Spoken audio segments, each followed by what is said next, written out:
العالمین والصلاۃ والسلام علی سید الانبیاء والمرسلین۔ الحمدللہ تحریک لبیک پاکستان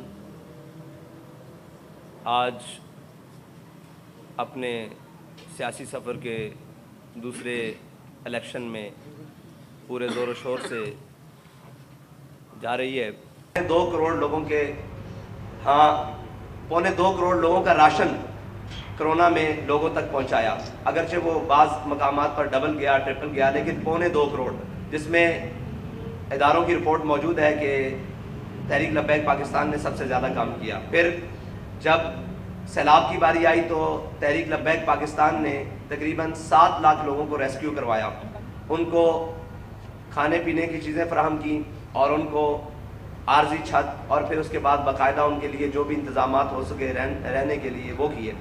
پھر ناموس رسالت کا مسئلہ آیا اور اس پر تحریک لبیک پاکستان نے اپنے 54 شہداء دیے اور سینکڑوں مضروب دیے جو آج بھی ہمارے سامنے موجود ہیں۔ اور پھر اتنی مشکل سخت قید و بند کی صحبتیں تک کاٹی، پھر تحریک لبیک پاکستان کی جماعت جو ہے وہ کالعدم ہونے تک گئی۔ یہ ساری چیزیں قوم کے سامنے۔ پھر اس کے بعد جب مہنگائی کا دور آیا تو تحریک لبیک پاکستان نے کراچی سے لے کر اسلام آباد تک لانگ مارچ کا، پاکستان بچاؤ مارچ کا اعلان کیا۔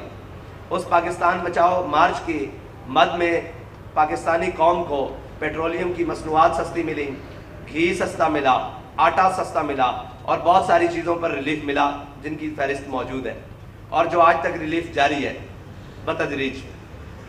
اس کے بعد آپ آ جائیں فلسطین کے امت مسلمہ کے مسئلے پر، تو تحریک لبیک پاکستان نے سب سے بڑا ملین مارچ پاکستان کے اندر انعقاد پذیر کیا، جس کو چشم فلک نے دیکھا اور فلسطینی رہنماؤں نے، حریت رہنماؤں نے، حماس کے رہنماؤں نے اس کو پاکستان نہیں بلکہ دنیا میں بڑے جو احتجاج ہوئے اور بڑے جو فورمز پر آواز اٹھائی گئی یا بڑے جو پبلک ہیوج کراؤڈ ہوئے ان کے اندر شمار کیا، اور ان کے رہنماؤں نے ہمارے سے خطاب بھی کیا اور ہمارا شکریہ بھی ادا کیا، اور اس کے لیے بتدریج آج تک تحریک لبیک پاکستان کی آواز جاری ہے۔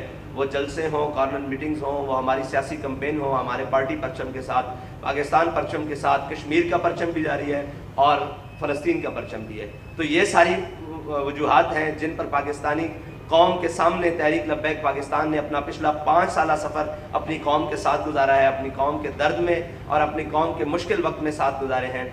یہ سامنے ساری چیزیں ہیں قوم کی۔ جی السلام علیکم، نواز بھٹی سر، میرا آپ سے یہ سوال ہے، نظام ادب پر میں بات کرنا چاہتا ہوں کہ ایک شخص کو ایک عدالت ایک چیف جسٹس مجرم قرار دیتی ہے، تاحیات قرار دیتی ہے، اور سیکنڈ وہی اسی شخص کو عدالت جو ریلیف دے دیتی ہے، بلکہ اسی کے لیے گراؤنڈ بنائی جا رہی ہے، اسی کے لیے الیکشن اور سلیکشن ہوتی جا رہی ہے۔ آپ کیا سمجھتے ہیں کہ آپ الیکشن لڑیں گے اور الیکشن تو کہیں اور ہوں گے، سلیکشن کہیں اور ہوگی، تو آپ اس الیکشن کو ایکسیپٹ کریں گے یا کہ یہ الیکشن بھی اسی طرح نظر ہو جائے گا جیسے بھی ہمارا بھائی یہ کہہ رہا تھا کہ اسٹیبلشمنٹ کے ساتھ؟ تو یہ الیکشن اور سلیکشن میں کیا فرق ہے سر، ذرا یہ بتائیے۔ الیکشن اور سلیکشن میں اسی طرح فرق ہے جو پچھلے 2018 میں سلیکشن کی گئی، وہ جو شکار کرنے آئے تھے وہ خود بھی شکار ہو گئے، یہی ساری صورتحال ہے۔ اور ہم تو یہ یقین رکھتے ہیں کہ پاکستان کے اندر آزادانہ اور منصفانہ الیکشن ہونے چاہیے، اور پاکستان کی سیاسی جماعتوں کو اپنے سیاسی کیریئر کے اندر کسی کو بھی آواز نہیں دینی چاہیے کہ میں جیت رہا ہوں یا ہار رہا ہوں، میں اٹھایا جا رہا ہوں یا رلایا جا رہا ہوں۔ یہ سارا سیاسی سفر ہے، اس کو اپنی قوم کے سامنے رکھتے ہوئے یہ گزارنا چاہیے۔ اور اس وقت جو صورتحال ہے، لندن سے بلائے ہوئے شخص کو اور بلا کر پھر پاکستان کے تمام وسائل کو اکٹھا کر کر پھر پاکستان کی بیوروکریسی اور پاکستان کے تمام ذمہ داروں کو، بلکہ کورٹس کو اور جو نام نہاد عدل کا ایک نظام ہے اس کو لا کر ایئرپورٹ پر اس کے انگوٹھے لگوا کر اس کو بری کیا جا رہا ہے، تو چیزیں تو یہی وضاحت کرتی ہیں۔ لیکن چیزیں اور حالات کسی بھی شخص کے ساتھ اور طاقت کسی بھی شخص کے ساتھ اور یزید کی ساری فوج کسی بھی شخص کے ساتھ کھڑی ہو جائے، حسینیوں کا یہ کردار ہے کہ وہ اپنا علم اور اپنے حقوق کے لیے آخری دم تک آواز بلند کرتے رہیں۔ اس لیے ہم الیکشن کے میدان میں بھی کھڑے ہیں، ہم ہار جیت سے مبرہ ہو کر کھڑے ہیں، اور اگر ہمارے ساتھ کوئی ایسا کیا گیا تو انشاءاللہ پھر گھوڑا بھی حاضر ہے اور میدان بھی حاضر ہے۔ السلام علیکم، احمد فہیم، میرے 2 کویسچنز ہیں۔ ایک تو فلسطین کے حوالے سے حل کیا ہے؟ پوری دنیا میں ریلیز نکلیں لیکن اس کا حل کچھ نہیں نکلا۔ آپ سے یہ پوچھنا ہے کہ اس کا حل کیا ہے آپ کی نظر میں؟ ریلیز ابھی نکل رہی ہیں لیکن ان پہ کوئی اثر نہیں ہو رہا۔ دوسرا یہ میں آپ سے پوچھنا چاہوں گا کہ آپ انتخابات میں کس سے ایک سوال کا جواب لیں. آپ نے کہا کہ فلسطین کا حل کیا ہے. فلسطین کا حل اسی طرح ہے جس طرح اسرائیل کے ساتھ ریاستیں کھڑی ہوئی ہیں.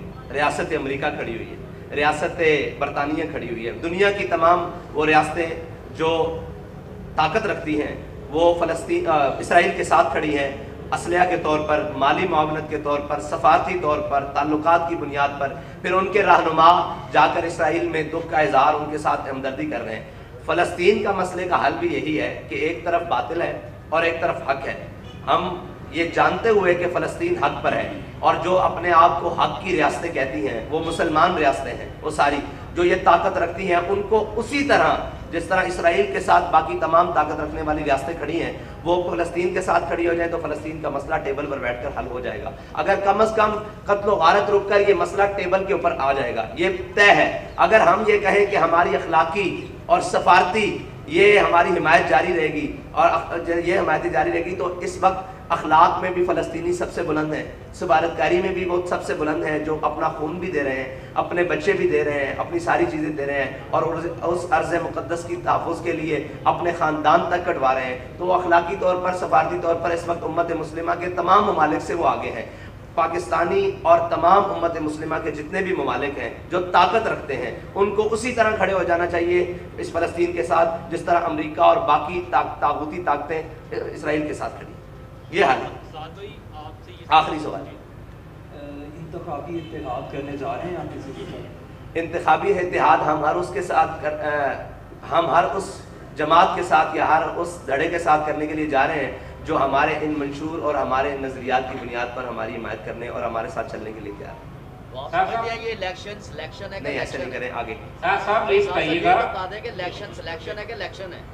یہ بتائیے گا کہ کراچی میں آپ کا انتخاب جو ہے ایک ضمنی ہوا جس میں آپ کینڈیڈیٹ نے ٹکر کا مقابلہ لیا اور چند ووٹوں سے اس کو شکست دی, لیکن وہاں پہ جو مسائل دکھائی دیے کہ اس پولنگ اسٹیشن والے روز لڑائیاں بہت ہوئی. کیا آپ سمجھتے ہیں کہ جو آئندہ الیکشن ہے جس میں آپ کی جماعت ایک ووٹ بینک کے ساتھ جو ہے وہ بھی تھی ضمنی الیکشن میں بھی, آپ سمجھتے ہیں کہ اس الیکشن میں جو لڑائی جھگڑے کا پہلو ہے اس پہ آپ نے کوئی پلاننگ کی ہے کہ اس کو کنٹرول کیا جائے, کیونکہ آپ کی جماعت سے تھوڑا جو ہے وہ سخت رویہ اپنایا جاتا ہے. دوسرا لیول پلینگ فیلڈ جو ہے وہ نظر نہیں آ رہی, دیگر سیاسی جماعتیں اس کا جو ہے وہ قلعہ کرتی دکھائی دیتی ہیں. کیا تحریک لبیک پاکستان بھی سمجھتی ہے کہ لیول پلینگ فیلڈ نہیں دی جا رہی؟ دیکھیں, آپ نے کراچی کے الیکشن کی بات کی تو کراچی کے الیکشن میں جو ہمارے مد مقابل جماعت تھی ہماری, ان سے تو لڑائی ہوئی نہیں. وہ جماعت جس کا ہمارے ساتھ مقابلہ نہیں تھا وہ بالکل تیسرے چوتھے نمبر پر تھی. اس جماعت کو ہمارے سامنے کھڑا کیا گیا اور انہوں نے ایک شور و غل کا بھرپور بات کیا, تو ہم نے اس سے اپنے آپ کو بچانے کی کوشش کی, لیکن پھر بھی تحریک لبیک پاکستان کو صرف 64 ووٹوں سے 65 ووٹوں سے ہرا دیا گیا, اور پھر جو ری کاؤنٹنگ کی درخواست تھی اس کو بھی مسترد کر دیا گیا. پھر جب ہم ٹریبیونل میں گئے وہاں کیس کو تو اس کو بھی رد کر دیا گیا. تو یہ ساری چیزیں ظلم سہتے آئے ہیں, لیکن وہ یہ تھا کہ ہم نے حالات کو قابو میں رکھنا تھا, اور کہیں یہ نہ کہا جاتا کہ یہ دیکھیں ایک سیٹ کے لیے ایسے کر لیں. لیکن اگر مجموعی طور پر پاکستان کے اندر تحریک لبیک پاکستان کے سیاسی حق پر اور اس کے جناب ووٹ کے اوپر ڈاکہ مارا جائے گا تو پھر تو عوام اشتعال میں آئے گی, اور پھر تو لوگ اشتعال میں آئیں گے, اور اس کا نتیجہ پھر کوئی بھی نکل سکتا ہے. لیکن اس کے لیے ضروری یہ ہے کہ وہ ساری چیزیں ہم الیکشن کمیشن پاکستان سے بھی یہ مطالبہ کرتے ہیں کہ جس کا جو حق ہے اس کو اتنا ضرور دیا جائے اور اس کو بجانے پہ حق رکھا جائے. ساتھ بھی جو TLP کا جو طرز حکمرانی ہوگا وہ کیسا ہوگا؟ طالبان جیسا ہوگا یا سعودی بادشاہ جیسا ہوگا؟ TLP کا طرز حکمرانی اسلام جیسا ہوگا. دوسرا میرا سوال یہ ہے کہ کیا جماعت اسلامی کے ساتھ بھی یا دیوبند جو مختلف فکر سے لوگ ہیں ان سے بھی انتخابی اتحاد سیٹ ایڈجسٹمنٹ کے امکانات ہیں؟ دیکھیں, ہمارے ساتھ بات کرنے کے لیے سارے لوگ آ رہے ہیں. جب کسی جناب اس بات پر ہو جائے گی تو وہ آپ سر عام ہوگا. یہ تھوڑی ہوگا کہ ہماری بات اندر اور ہوگی اور باہر ہوگی, جو بھی ہوگا سر عام ہوگا. جناب آپ کا سوال. یہ کہا, شکریہ. آپ نے کہا کہ ایک بندہ لندن سے آیا, ٹھیک ہے نا, اس کا انگوٹھے لگوائے گے, تو آپ سب تو جو ان کے مقابلے میں آ رہے ہیں تو ان کے تو کاغذات بھی مسترد کیے جا رہے ہیں اور ان کے الیکشن میں ان کو روکا جا رہا ہے. تو آپ تو اور دین کی تبلیغ کے لیے آ رہے ہیں, تو آپ سمجھتے ہیں کہ یہ الیکشن ہے یا سلیکشن ہے, یہ آپ کو بھی آنے دیا جائے گا؟ جس میں کراچی میں آپ کے ساتھ ہوا, الیکشن کمیشن نے بھی آپ کی بات نہیں سنی. تو آپ سمجھتے ہیں کہ یہ الیکشن ہی ہوگا یا سلیکشن ہوگا یا ماشاء اللہ کو دیکھ رہے ہیں آپ؟ دیکھیں زور بازو آزمائش کو نہ کر سیاد سے کہ کبھی کبھی کوئی قفس ٹوٹا نہیں فریاد سے. اگر اپنا حق لینا ہے تو اس کے لیے میدان میں رہنا پڑے گا. اور جو یہ ہوا ہے، کاغذات چھینے گئے ہیں، جو لوگ اٹھائے گئے ہیں، تجویز کنندہ، تائید کنندہ، امیدواران اٹھائے گئے ہیں، ہم نے اس کی سختی سے مذمت کی ہے. ہم یہ کہتے ہیں ہر پاکستانی شہری کو پاکستان کا آئین حق دیتا ہے کہ وہ اپنا الیکشن لڑے، وہ اپنی سیاسی جماعت بنائے، وہ اپنے کسی بھی منشور کے اوپر الیکشن لڑے جو پاکستان اور اسلام کے مفادات اور اس کے نظریات کے خلاف نہ ہو. تو یہ تو ہم بنیادی طور پر کہتے ہیں. اور الیکشن ہر پاکستانی کا حق ہے، وہ کوئی بھی جماعت ہو، وہ کیسی بھی جماعت ہو، اس کو حق ملنا چاہیے جو الیکشن کمیشن پاکستان کے اندر رجسٹرڈ ہے. سر زعیم نگاری مخاطب ہوں آپ سے. سر جس طرح باقی جماعتوں کے ساتھ کرپٹ لوگ، کرپشن والے لوگ، ظالم جن پہ کافی FIR ہوتی ہیں، وہ الیکشن لڑتے ہیں، پچھلی دفعہ کچھ آپ کی پارٹی کے ساتھ بھی ایسے لوگ تھے، میں نام نہیں لوں گا، پرسنل ہو جاتا ہے، کیا اس بار بھی ایسا ہوگا یا ڈیفرنس ہوگا؟ دوسرا مجھے بتائیے گا کہ جس طرح پاکستان میں ماؤں بہنوں اور چادر چاردواریوں کا تقدس پامال کیا جا رہا ہے، اس کی آپ مذمت کرتے ہیں؟ جناب آپ نے کہا کہ کرپٹ لوگوں کا جن کے اوپر FIRs ہیں. دیکھیں FIRs تو اس وقت پاکستان کے اندر جس شخص پر سب سے زیادہ ہیں وہ سعد حسین رضوی ہے، اور اس سے پہلے جس پر سب سے زیادہ ہیں وہ علامہ خادم حسین رضوی نور اللہ مرکزہ، جن کے اوپر 1400 سے زائد FIRs ہیں، اور جو چھپائی ہوئی تھی وہ 2200 نکلی اور آج بھی ہم پر ہیں. دیکھیں یہ الزام ہے، اور وہ آپ کے سامنے رقیبوں نے رپٹ لکھوائی ہے جا کے تھانے میں کہ اکبر نام لیتا ہے خدا کا اس زمانے میں. تو ہم پر جو FIRs موجود ہیں اور ہماری یہ شورا کے جتنے اراکین کھڑے ہوئے ہیں یہ FIRs سے مطلب ہمارے نامہ اعمال بھرے پڑے ہیں. اگر آپ یہ کہیں کہ یہ کرپٹ ہیں، یہ چور ہیں، ہم پر FIR پاکستان کاٹنے پر، پاکستان کو توڑنے کے، پاکستان کے ساتھ غداری کرنے پر، قوم کا مال لوٹنے پر FIR نہیں ہے. ہمیں حق کی صدا بلند کرنے پر FIRs ہیں اور اس پر ہمیں فخر ہے، اور ہم نے لسٹیں ساری جمع کروائی ہیں. دوسری بات آپ نے کی جس طرح ماؤں بہنوں اور چادر چاردواریوں کے تقدس پامال کیے جا رہے ہیں، اس وقت بھی کی جب سب لوگ 9 مئی کی مذمت کر رہے تھے اور ہم ماؤں بہنوں کے تقدس کی مذمت کر رہے تھے، جو ان کے اوپر بے حرمتی کی اس کا مذمت کر رہے تھے. اور ہم نے یہ کہا تھا کہ تیری میری کی ہوندی ہے، دی جلیا دی ہوندی ہے.